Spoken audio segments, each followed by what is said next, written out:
त्याचबरोबर कनेक्शनची जोडणी केलेली घट्ट आहे की नाही तर आपण चेक करूया। या ठिकाणी कनेक्शन घट्ट आहे आणि कनेक्शन योग्य प्रकारे जोडलेलं आहे। त्याचबरोबर कॅपॅसिटर इथे आपण 2 कॅपॅसिटर जोडलेले आहेत आणि व्होल्टेज आपण 220 इथे सेट केलेलं आहे।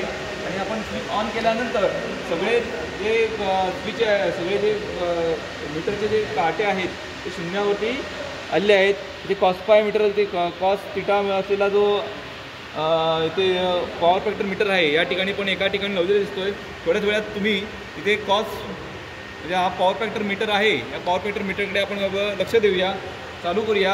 आणि हा पॉवर फॅक्टर मीटर आपला आहे तो लिडिंगकडे काटा सरकलेला दिसतो बघा, दिसतोय की नाही? लिडिंगकडे काटा सरकलेला दिसतोय आणि ते व्होल्ट मीटरनी पण व्होल्टेज दाखवलं आहे, ॲमीटरनी पण आपलं काम केलेलं आहे। आता या ठिकाणी बघितलं तर थोडंफार किलोवॅट मीटरचं पण डिफ्लेक्शन झालेलं आहे 0.02 किलोवॅट मीटर। त्यानंतर तुम्ही किलोवॅटचं वॅटमध्ये कन्वर्ट करा, ठीक आहे।